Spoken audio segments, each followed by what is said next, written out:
And welcome back to America Can We Talk. I'm sorry, we're fussing with our cameras in studio. So sorry about that. Welcome back to America Can We Talk. And as I mentioned before our break, I have a fabulous guest, actually a repeat guest on our show, Dr. Kelli Ward, who is running for U.S. Senate from the state of Arizona. Hello, Dr. Ward. Hey, Debbie. It's great to talk to you. Glad to be here. So glad you are. And honestly, I will tell our listeners, Dr. Ward, as I mentioned before the break, she is running in the GOP primary, actually in Arizona. And I remember last time when you ran against John McCain, that primary is very late. Is it in August again next year?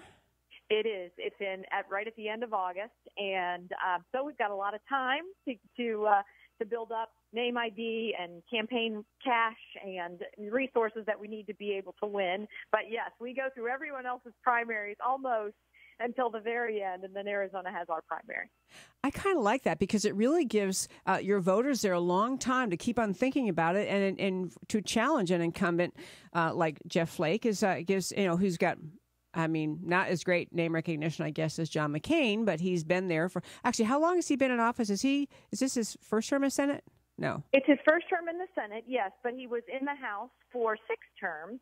Actually, he made a term limit promise whenever he initially got into the House of Representatives and said he would only stay for 3 terms. And then he decided he loved it so much in Washington that he was going to get out.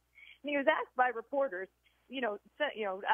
Congressman Flake, you said that you were going to, leave after 3 terms. And his answer was pretty smug. He smirked and said, I lied. And okay. He just stayed right there.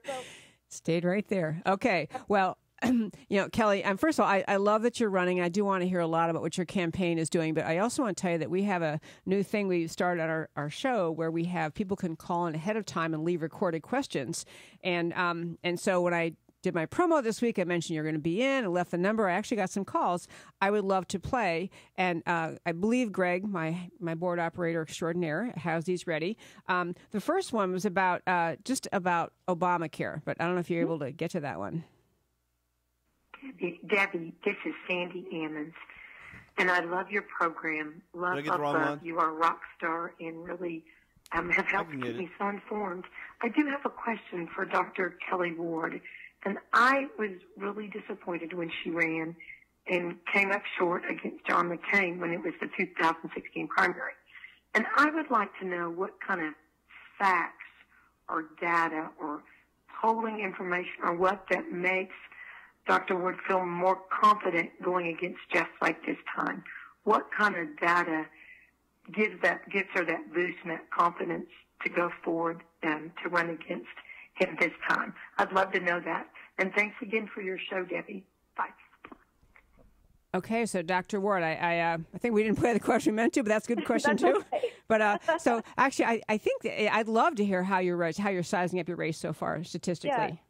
Well, I'll tell you. Okay, whenever I started on my endeavor to run against John McCain, my name identification in Arizona was less than 1% in the entire state. And so that was a huge challenge because John McCain has nearly 100% name recognition, not just in Arizona, not just in the United States, but around the world. And so that was a huge obstacle, was increasing that name ID. But now I'm up around 85% name identification in Arizona. I'm starting from a much, much stronger point in terms of people knowing who I am. And, John McCain threw a lot of negativity my way.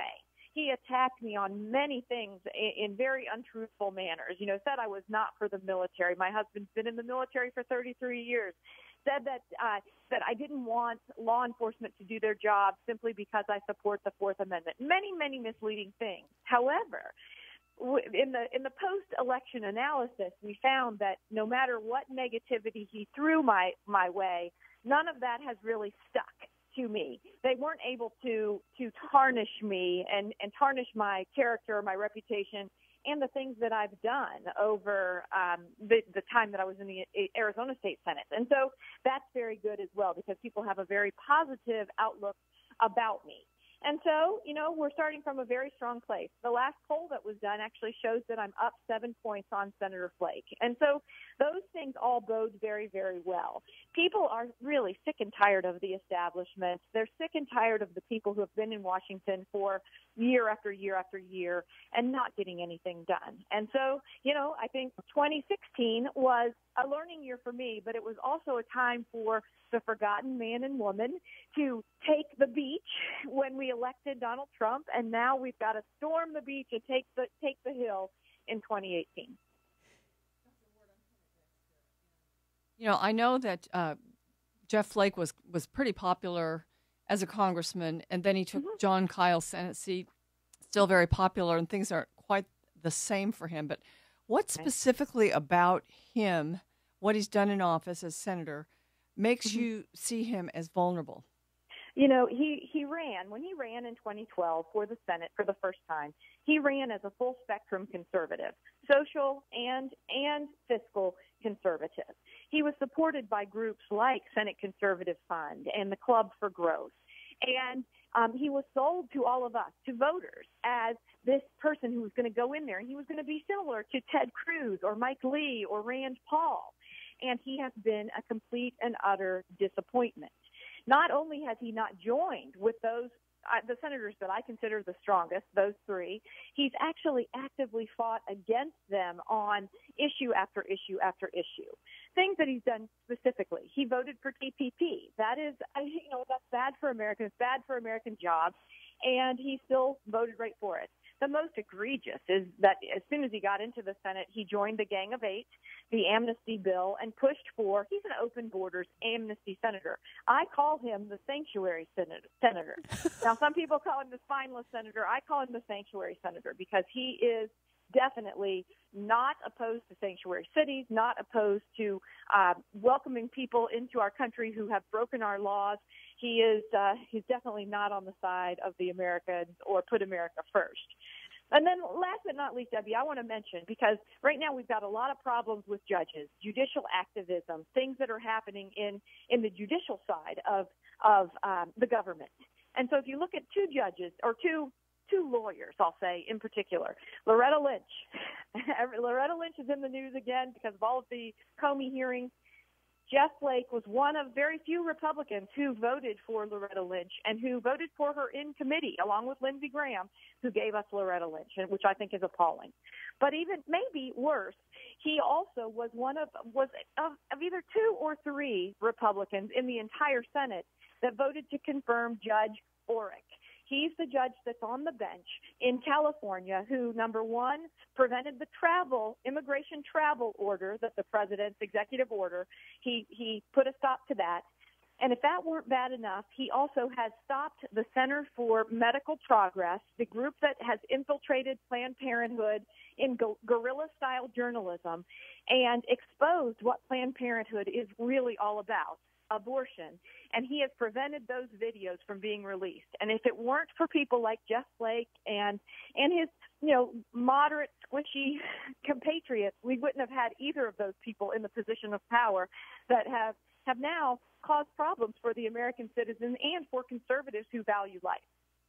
Wow. Okay. If you're just tuning in, we're speaking with Dr. Kelli Ward. She's a candidate for U.S. Senate from Arizona, challenging incumbent Senator Jeff Flake in a primary, which is actually over a year away. It's August of next year.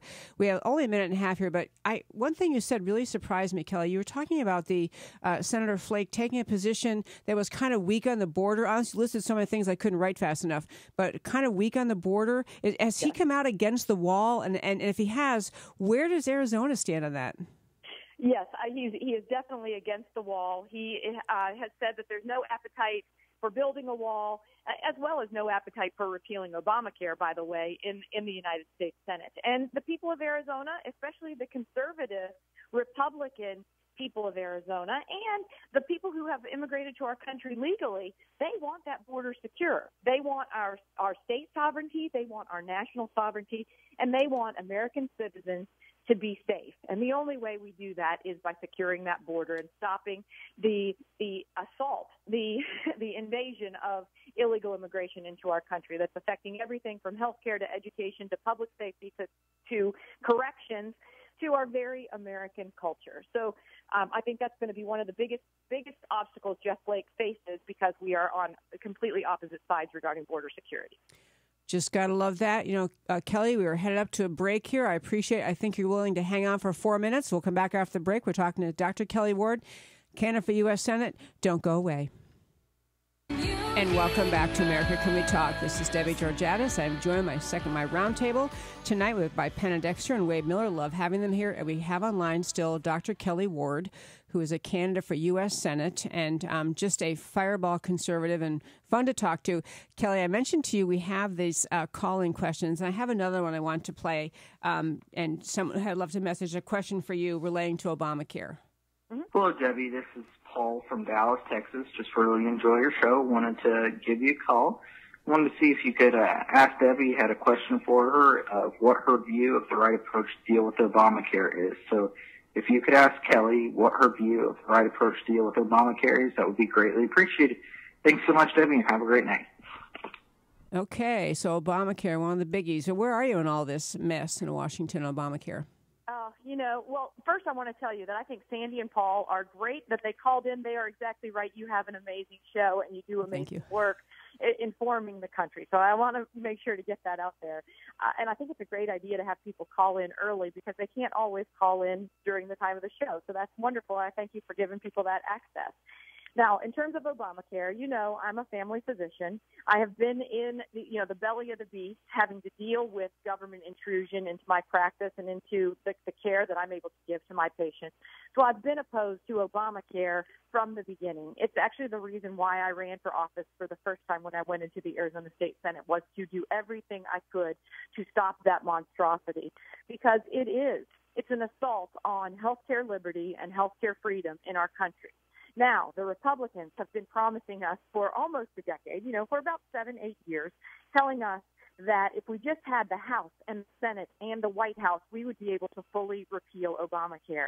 In 2015, they passed a bill to fully repeal Obamacare. But now suddenly, when we have the power to be able to do just that, they've given us this AHA or ACHA, whatever they're calling it, the American Health Care Act, I guess AHCA, and it really is not a full repeal of Obamacare. It really is Obamacare light, and it's disappointing to me.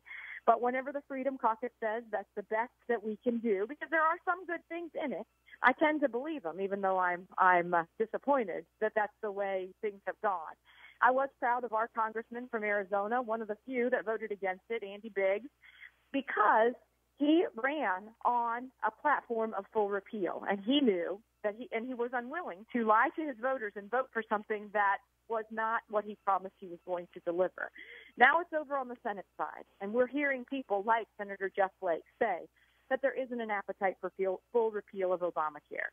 My response to that is, well, Senator, it's your job to make those other senators hungry for that full repeal. And I worry that it's going to get even worse after it comes out of the Senate, because there are so many squishy middle people in the Senate that either we're going to get nothing or it's going to be worse than what we started with. Yeah, that's so true. The longer you let it go, though, the worse it's going to get, because anytime you give something to people, you provide something by the government. And I think the big section of Obamacare that has been so addicting to people is the pre-existing condition part of it. And that's what they've been fighting over. In the House, they had to come up with something kind of difficult to understand with waivers. Convoluted. Yes. And in the Senate, it's probably going to be even harder.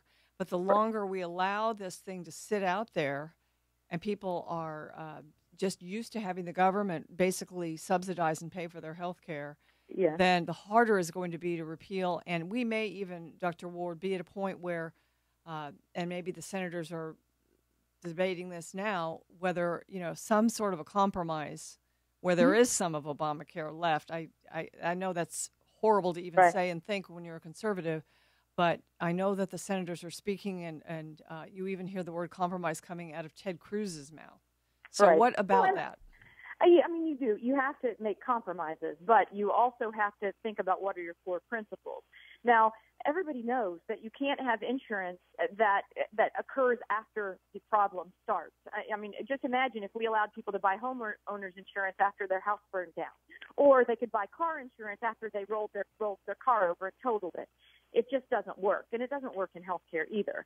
That's why my solution is to have health savings accounts where people are able to get tax credits and get have our tax deductions benefits to putting money in to take care of themselves, along with a major medical policy that would cover true emergencies, such as car accidents or cancer or even pregnancy that doesn't happen a lot but costs a lot of money to cover.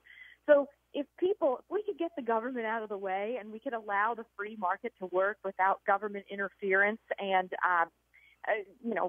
that middleman of the government, I think that the free market would allow prices to go down and people to get the actual care that they want, need, and deserve, rather than settling for what the government is willing to give them. I love those thoughts, Kelli. To echo Penna's point, it's just part of, I think, the job of elected leaders in this country is not just they have to make campaign speeches, but what we're talking about a little bit is we need to have leaders able to speak, as you do, in an articulate way to argue to the American people, please understand this is not a healthy path to go down, that you continue to expect more and more care from the government.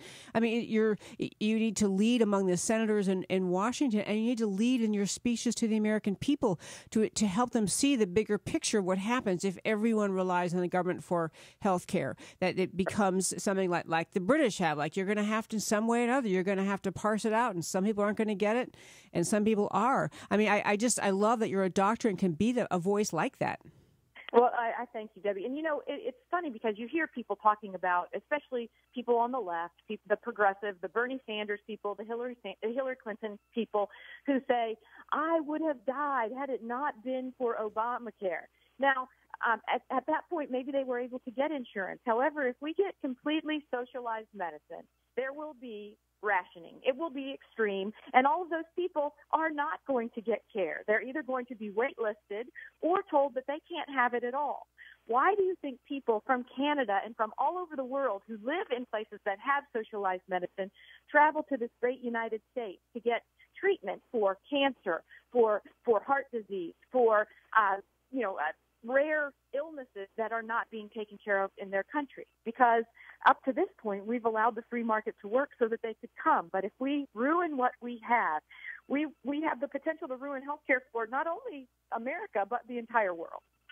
Absolutely. We're speaking, if you just tuned in, Dr. Kelli Ward, running for U.S. Senate from Arizona. I do want to change subjects entirely. We have just 4 minutes left in this segment, but I wanted to ask about, so the U.S. Senate would be the one that does big deal things like deals with treaties. And I wonder if you had any and I really am changing the subject here, but if you were a senator, we have the Iranian deal, which is never put through the Senate, never given the respect it deserved in order of having to have the members of the Senate review it and follow the constitutional procedure and see if they could get it passed there. So, do you have a reaction to what the Iranian deal is, a position on it, and if President Trump decided that that's one way he was going to try to work is to put the Iranian deal through the Senate, what do you think about it? I think there are many places where the Senate, the existing Senate right now, fell down on their job because they allowed Barack Obama to use semantics to get around their constitutional requirements to approve treaties. The Iranian deal is one, TPP is another, and the Paris Accord is the last.